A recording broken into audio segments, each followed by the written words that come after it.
আসসালামু আলাইকুম রহমতুল্লাহি অবরাকাতুহ। দূরের এবং কাছের সম্মানিত দর্শক শ্রোতা, প্রীতি এবং শুভেচ্ছা জানিয়ে শুরু করছি RTVর নিয়মিত আয়োজন শরীফ থ্রেড টেপ নিবেদিত আপনাদের একটি অনুষ্ঠান প্রশ্ন করুন। আর আপনাদের সাথে আছি আমি শরীফ বাইজিদ মাহমুদ। আপনাদের জিজ্ঞাসার জবাব আজও দিচ্ছেন আপনাদের প্রিয় ব্যক্তিত্ব প্রখ্যাত আলেমে দ্বীন শাহ ওয়ালিউল্লাহ। আসসালামু আলাইকুম ওয়া রাহমাতুল্লাহি ওয়া বারাকাতুহু। দর্শক শ্রোতা, এই মুহূর্তে টিভি সেটের সামনে যারা অনুষ্ঠান দেখছেন আপনাদেরকে জানাচ্ছি, যারা আপনারা সরাসরি টেলিফোনে প্রশ্ন করতে চান তারা স্ক্রলে দেখানো নাম্বার 09611887788 নাম্বারে সরাসরি টিভির ভলিউম কমিয়ে প্রশ্ন করতে পারবেন। এছাড়াও SMS করতে পারেন, পিকে লিখে স্পেস দিয়ে আপনার প্রশ্ন লিখে পাঠিয়ে দেন 4141 নাম্বারে। ইমেলে প্রশ্ন পাঠাতে পারেন, পিকে লিখে ইমেল প্রশ্ন পাঠাতে পারেন এই আইডিতে pk@rtvbd.tv। এবং আপনারা যারা আজকের পর্ব মিস করবেন তারা অনুষ্ঠানটি পুনরায় দেখতে হলে ইউটিউবে পর্ব নম্বর লিখে প্রশ্ন করুন লিখে সার্চ দিলে অনায়াসে দেখতে পাবেন। মোহতারাম, জুমাবারের এই সুন্দর সকাল আপনাকে অনুষ্ঠানে স্বাগত জানাচ্ছি। আশা করছি আপনি আল্লাহর মেহেরবানিতে ভালো আছেন। আলহামদুলিল্লাহ। দর্শক শ্রোতা, আমরা আশা করছি আপনারাও সবাই সুস্থতার সাথে আছেন। শুরুতে মেইল নিচ্ছি, পাঠিয়েছেন মোহাম্মদ হোসেন কুয়েত থেকে। উনি জানতে চাচ্ছেন যে প্রাইজ বন্ড কিনলে যে ড্র হয় সেই টাকা কি হালাল না হারাম? আলহামদুলিল্লাহ ওয়াসসালাতু ওয়াসসালামু আলা রাসূলিল্লাহি ওয়া বা'দ। প্রাইজ বন্ড বলতে হয় সাধারণভাবে প্রাইজ বন্ড যদি তাতে সুদ না থাকে, অর্থাৎ রিবা বা ইন্টারেস্ট বেসড অর্থনীতির সাথে এই লটারিটা প্রাইজ বন্ডটা যদি জড়িত না থাকে তাইলে প্রাইজ বন্ডটা জায়েজ। কারণ হলো প্রাইজ বন্ডে এটার মূল মূল্যমান সঠিক থাকে, অর্থাৎ 10 টাকার প্রাইজ বন্ড, 100 টাকার প্রাইজ বন্ড, 2000 টাকার প্রাইজ বন্ড ব্যক্তি যখন ইচ্ছা তখনই নগদায়ন করতে পারে, টাকাটা নগদ থেকে যায়। কিন্তু এর ভিতরে আবার লটারি হয়, লটারিতে কেউ না কেউ বিজয়ী হয়, কিন্তু অংশগ্রহণকারী প্রত্যেকের মূলধন নিশ্চিত থাকে। তাই মূল ফতোয়াটা হলো যে লটারিতে সুদ নাই এবং যে লটারিতে অংশগ্রহণকারী প্রত্যেকের মূলধন নিশ্চিত থাকে কিন্তু এর মধ্যে হয়তো কেউ না কেউ একটু বেশি পায়, ওইটা জায়েজ। আচ্ছা, এই জন্য সাধারণভাবে যদি কেউ আমার ফতোয়া শুনে মনে করে যে মানে প্রাইজ বন্ড সব জায়েজ, তাহলে মুশকিল হবে। অন্য লটারিগুলোর বলতে হবে প্রাইজ বন্ড অথবা এই টাইপের লটারি যেখানে প্রথম শর্ত সুদ নাই, 2 নাম্বার শর্ত প্রাইজ বন্ডে যেমন মূল্যমানটা যে কোনো মুহূর্তে নগদায়ন করা যায়, লটারি সে বিজয়ী হলো না কিন্তু তবুও তার মূলধনটা ফেরত পাবে। এই 2টি শর্ত যে কোনো জায়গায় থাকুক এটা জায়েজ। আচ্ছা, ধন্যবাদ। দর্শক লাইনে আছেন। দর্শক, আসসালামু আলাইকুম ওয়া রাহমাতুল্লাহ। পরিচয় দিয়ে প্রশ্ন করুন। জি, প্রশ্ন করুন বোন। জি, আমার প্রশ্ন হচ্ছে যে প্রথম প্রশ্ন, আমি অনেক কাজে নামাজ কাজে পড়েছি, বিশেষ করে এসে নামাজটা, তো সেই ক্ষেত্রে আমি সঠিক জানি না যে আমার কত ওয়াক্ত কাজে গেছে, তো সেই ক্ষেত্রে কিভাবে কাজে নামাজ তাহলে আলাদা করবো। আর দ্বিতীয় প্রশ্নটা হচ্ছে যে যাদের বাসায় বাচ্চা আছে, ছোট বাচ্চা, আমরা দেখা যায় ছোট বাচ্চা প্রস্রাব করেছিল সেখানে সেই জামা কাপড় নিয়ে নামাজ পড়লে হয় না, কিন্তু আমি একটা মাসাবে শুনেছি যে বাচ্চা যেখানে প্রস্রাব করে সেই জায়গাটা মানে দিকে 3-20 মিনিট পরে ধুয়ে নামাজ পড়লে নাকি হয়, তো সেই ক্ষেত্রে এই নিয়মটা শুধু। আচ্ছা জি, আপনার প্রশ্ন আমরা পেয়েছি বোন, ধন্যবাদ আপনাকে। মোহতারাম, অনেক কাজা হয়েছে, কত অক্ত জানা নেই, এক্ষেত্রে কিভাবে আদায় করবেন? জি, আসলে ব্যাপারটা হলো মুসলমানের পরিবারের সন্তান, মুসলিম মা বাবার গর্ভ মানে ঔরস থেকে, মায়ের গর্ভ থেকে জন্ম নিয়ে মুসলিম পরিবেশে বেড়ে উঠেছে, আর আমি নামাজ জানি না কত অক্ত ছেড়ে দিয়েছি, এটা খুব ভয়ানক কথা। এটা অনেক নিজেকেই নিজে ধ্বংস করার মতো। কারণ ইব্রাহিম আলাইহিস সালাম তিনি দোয়া করেছিলেন, রব্বি জাআলনি মুকিমাস সালাতি ওয়া মিন যুররিয়াতি রব্বানা ওয়া তাকাব্বাল দুআ। ও আল্লাহ তাআলা আমাকে আর আমার পরিবার পরিজন সবাইকে সালাত কায়েমকারী বানাও এবং তুমি আমার দোয়াটা কবুল করে নাও। সুতরাং মুসলমানদের সমাজে আর পরিবারে সালাতটা কায়েম থাকবে, এটাই হলো প্রথমত দাবি, আর নাইলে অনেক কিছুই হারিয়ে যায়। যাই হোক, আমাদের দেশে এমন অ্যাক্সিডেন্ট ঘটছে, আল্লাহ তাআলা যাতে এই বিপদ থেকে আমাদের সবাইকে হেফাজত করেন, সকল পরিবারকে হেফাজত করেন, আমরা বলি আমিন। আমিন। তবে বন্ধু, আপনি যে প্রশ্ন করেছেন, এই ক্ষেত্রে দুইটি ফতোয়া আমাদের দেশে ব্যাপকভাবে প্রচলিত। আলেমে দ্বীনরা বলেন এই জিনিসটাকে শক্ত করার জন্য আপনি গুনে গুনে হিসাব করে করে কাজাটা আদায় করবেন, এটা বেশ কঠিন। তবে আরেকটি অভিমত যেটা বিশুদ্ধ দলিল দ্বারা প্রমাণিত, তা হলো আপনি এখন তওবা করবেন, আর তওবা মানে অতীতে না পড়া নামাজের জন্য আল্লাহ তাআলার কাছে কাঁদবেন, লজ্জিত হবেন। 2 নাম্বার, ভবিষ্যতে আর কখনো নামাজ ছেড়ে দেবেন না। আর 3 নাম্বার, এখন থেকে নামাজে কায়েম হয়ে যাবেন, তাইলে আল্লাহ তাআলা ক্ষমা করে জি, দেবেন। দর্শক লাইনে আছেন। দর্শক, আসসালামু আলাইকুম ওয়া রাহমাতুল্লাহ। ওয়ালাইকুম আসসালাম। জি, কে বলছেন, কোত্থেকে? আমি চাঁদপুর থেকে বলছি। জি, প্রশ্ন করুন বোন। আমার প্রশ্ন হচ্ছে যে আমরা যখন নিয়ত করি, আমরা যখন আমাকে দাঁড়াই তখন নিয়ত করি নাওয়াইতুন বলে, তারপর সানা পড়ি, তারপর সূরা ফাতিহা পড়ে, তারপর অন্য সূরার সাথে মিলে তারপর রুকুতে যাই। এখন জানি যে এই নিয়মটা নাকি সঠিক না। এখন নামাজে দাঁড়ানো অবস্থা থেকে রুকু পর্যন্ত সঠিক নিয়মটা একটু বলে দিবেন। আচ্ছা, ধন্যবাদ বোন, আপনি আমাদের সাথে থাকুন। জি, আরো বলবেন? আর প্রশ্ন আছে? হ্যালো, ও জি, ঠিক আছে, ধন্যবাদ। জি মোহতারাম, আগের যে দর্শক ফোন প্রশ্ন জানতে চাচ্ছিলেন যে ছোট বাচ্চাদের পেশাব পায়খানার যে লেগে গেলে এই বিষয়টা, আসলে মূল ব্যাপারটা হলো যে ছোট্ট বাচ্চা বলতে দুগ্ধপোষ্য শিশু, অর্থাৎ কেবল দুধ খায়, অন্য কোনো খাবার খায় না, এমন বাচ্চা 2 ধরনের, হলো ছেলে সন্তান, পুত্র সন্তান অথবা মেয়ে সন্তান। তো হাদিস দ্বারা প্রমাণিত যে মেয়ে সন্তান হলে মেয়ে সন্তানের মানে পেশাব পায়খানায় ব্যাকটেরিয়া অনেক বেশি থাকে, এবং আজকের সায়েন্স এটা প্রমাণিত। রাসূল সাল্লাল্লাহু আলাইহি ওয়াসাল্লাম বলেছেন মেয়ে শিশুর পেশাব এটা ভালো করে ধৌত করতে হবে, মানে শুকিয়ে গেল, যতদিনই দুধ পান করে মেয়ে শিশুর পেশাব ধৌত করতেই হবে, একেবারে বাচ্চা হোক অথবা শিশু হোক, যাই হোক, কারণ মেয়ে শিশুর পেশাবের মধ্যে ব্যাকটেরিয়া অনেক বেশি থাকে, জীবজার্ম অনেক বেশি থাকে। আর ছেলে শিশুর পেশাব যদি শুকিয়ে যায়, তাহলে তার উপর বিসমিল্লাহির রহমানির রহিম বলে 3 বার পানি দিলেই হয়ে যায়, অথবা মুছে নিলে হয়ে যায়, এটা সুন্নায় প্রমাণিত।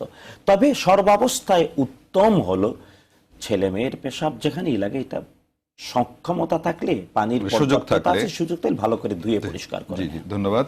এরপরে যে দর্শক বোন চাঁদপুর থেকে জানতে চাচ্ছেন যে নামাজের নিয়ত, সানা, রুকু পর্যন্ত যে সঠিক নিয়মটা, আসলে সঠিক হলো, দেখুন আমরা আমাদের দেশে আমি খুব বিনয়ের সাথে বলতে চাই, নামাজ অতি গুরুত্বপূর্ণ ইবাদত, যে ইবাদত আল্লাহ তাআলা আকাশে ফরজ করেছেন।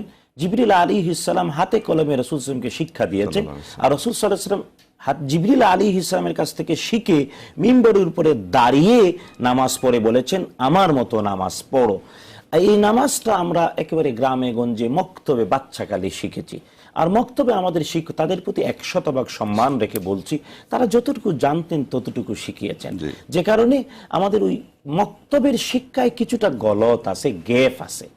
এবং শুধু তাই, এটা সবাই স্পষ্ট জানে যে আমরা আরবি উর্দু উচ্চারণে আরবি পড়তে, আলিফ বে তে থে, অথচ এটা হলো উর্দু অ্যালফাবেটের উচ্চারণ, আর আলিফ বা তা এটা হলো আরবিক অ্যালফাবেটের উচ্চারণ। এই কারণে উচ্চারণগত পার্থক্য হয়ে গিয়েছে। এটা এই জন্য বললাম যাতে আটকে না উঠি সবাই। এই জন্য নামাজ রাসূল সাল্লাল্লাহু আলাইহি ওয়াসাল্লাম যেটা শিখিয়েছেন তা হলো, আমরা আমাদের সমাজে প্রচলিত জায়নামাজে দাঁড়িয়ে ইন্নী ওয়াজ্জাহতু, যেটা ইব্রাহিম আলাইহিস সালাম কেবল বিবেক দিয়ে, আল্লাহর দেয়া বুদ্ধিকে খাটিয়ে আল্লাহর পরিচয় বের করে ঘোষণা করেছিলেন, ইন্নী ওয়াজ্জাহতু ওয়াজহিয়া লিল্লাযী ফাতারাস সামাওয়াতি ওয়াল আরদা হানিফান ওয়া মা আনা মিনাল মুশরিকিন। আমরা এটাকে জায়নামাজের দোয়া বলি। মজার ব্যাপার হলো এটা জায়নামাজের দোয়া বটে, কিন্তু সুন্নায় প্রমাণিত আপনি নিয়ত অর্থাৎ ওযু যখন করতে শুরু করলেন, আমরা গতকালকেও বলেছি, এলম আছে, আপনার জ্ঞান আছে কোন নামাজ পড়বেন, কত রাকাত পড়বেন, ওযু করতে শুরু করলেন তখনই আপনার নিয়ত হয়ে গেল। আপনি জায়নামাজে দাঁড়ালেন, আল্লাহু আকবার বলে নিয়ত বাঁধলেন, তারপরে ইন্নী ওয়াজ্জাহতু পড়বেন, অথবা সুবহানাকা আল্লাহুম্মা ওয়া বিহামদিকা পড়বেন, সানা পড়বেন, তারপরে আউযু বিল্লাহি মিনাশ শাইতানির রাজিম, বিসমিল্লাহির রহমানির রহিম পড়ে সূরাতুল ফাতিহা। তারপরে যদি পুরনো একটা সূরা পড়েন তাহলে আগে বিসমিল্লাহ পড়বেন, আর যদি একটি আয়াত অথবা বড় একটি আয়াত বা ছোট 3টি আয়াত পড়লেন, তারপরে আপনি রুকুতে যাবেন, রুকু থেকে উঠে দাঁড়াবেন। এইভাবে, এটাই সঠিক নিয়ম। এবার জানিয়েছি একটি এসএমএস পাঠিয়েছেন মোহাম্মদ হাসান, আপনি জানতে চাচ্ছেন যে ইজমা কিয়াস এই সম্পর্কে যদি সংক্ষেপে কিছু বলেন। আসলে ইজমা মানে হলো ঐক্যমত। আরবি শব্দ, এর বাংলা অর্থ ঐক্যমত হওয়া। শরীয়তের পরিভাষায় কোরআন এবং সুন্নাহর আলোকে আমাদের জীবনযাত্রার সাথে সংশ্লিষ্ট বিষয়ে কোরআন এবং সুন্নায় 100% পরীক্ষিত পারঙ্গম ব্যক্তিত্বরা একমত হওয়া। যেমন সাহাবায়ে কেরাম রাদিয়াল্লাহু তাআলা কিছু কিছু ব্যাপারে ইজমা হয়েছে। জি। উদাহরণ দিচ্ছি, রাসূল সাল্লাল্লাহু আলাইহি ওয়াসাল্লামের সময়ে জুমার দিনে একটা আজান দেয়া হতো। রাসূল সাল্লাল্লাহু আলাইহি ওয়াসাল্লাম যখন মিম্বরে উঠতেন তখন আজানটা দেয়া হতো। কিন্তু যখন রাসূল সাল্লাল্লাহু আলাইহি ওয়াসাল্লাম সমান সময়ে এক আজানই ছিল, আবু বকর সিদ্দিক রাদিয়াল্লাহু আনহুর সময় একটা আজান ছিল, উমর ইবনুল খাত্তাব রাদিয়াল্লাহু আনহুর সময় একটা আজানই ছিল, উসমান ইবনে আফফান রাদিয়াল্লাহু তাআলা যখন মুসলিম জানের খলিফা হলেন, মুসলমানদের সংখ্যা অনেক বেড়ে গেল। সবাই মিলে পরামর্শ দিলেন জুমার নামাজের আগে সতর্কতার জন্য আরেকটা আজান দেয়া হোক। সবাই একমত হলেন। সবাই একমত হলেন জি, দর্শক এবং এটা লাইনে চালু আছেন। করলেন। জি, দর্শক লাইনে আছেন। দর্শক, আসসালামু আলাইকুম ওয়া রাহমাতুল্লাহ। আসসালামু আলাইকুম রাহমাতুল্লাহ। আমি লিংকন বলছি মতলব থেকে।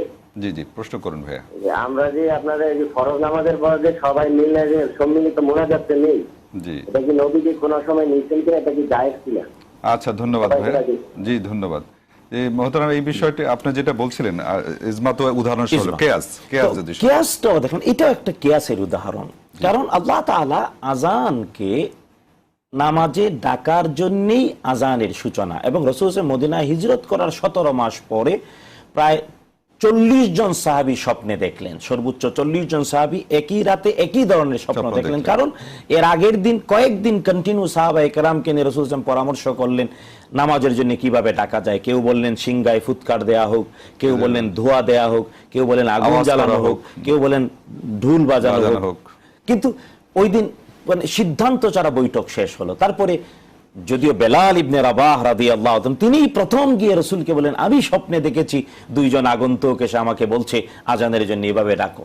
রাসূল বলেন, তো তুমি আগে দিয়ে দাও। তো বেলাল যখন দাঁড়িয়ে আজান দিচ্ছেন, অনেক সাহাবী দৌড়ে এসে বলেন, আমি এইভাবে স্বপ্নে দেখেছি, আমি এইভাবে স্বপ্নে দেখেছি। তো সপ্তাহটা এটা কিয়াসের প্রমাণ। কারণ আজান মানে নামাজের জন্য আহ্বান করা, আর নামাজের জন্য আহ্বান ওয়াক্ত হলেই কেমন। তবে হ্যাঁ, এটা স্বপ্নের মাধ্যমে পাওয়া হয়েছে এবং এটা সাহাবায়ে কেরামের পরামর্শের ভিত্তিতে। এটাও কিয়াসের একটা প্রমাণ। অনেক ফুকাহা বলেছেন। খুব সংক্ষেপে আপনি অনেক বড় বিষয় সংক্ষেপে উদাহরণ দিয়ে বোঝালেন, ধন্যবাদ আপনাকে। মহতারাম দর্শক লাইনে আছেন। আসসালামু আলাইকুম ওয়া রাহমাতুল্লাহ। আসসালামু আলাইকুম। ওয়া আলাইকুম আসসালাম। আমি ব্রাহ্মণবাড়ি থেকে বলছিলাম। জি মিসবাহ ভাই, প্রশ্ন করুন। আমি বলতেছিলাম মুসাফির মাসালাটা কি, মানে 40 কিলোমিটার দূর গেলে নাকি মুসাফির মাসালা পড়ে।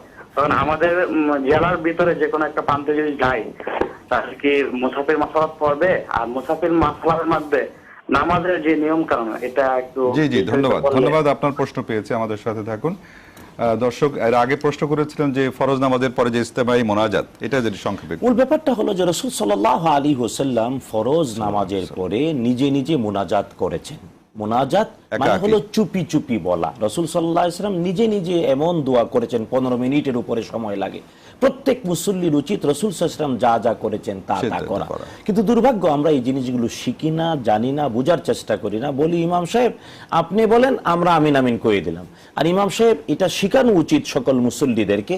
এই শিক্ষা দেয়া এবং শিখে নেয়ার প্রবণতাটা কমে গিয়ে অন্যের কাঁধে বন্দুক রেখে মানে স্বীকার করার প্রবণতার কারণে উদ্ধার করা, এই যে এটাই হলো আমাদের দেশে সম্মিলিত মোনাজাত। উচিত সকল মুসল্লি শিখবেন, ইমাম শিখাবেন।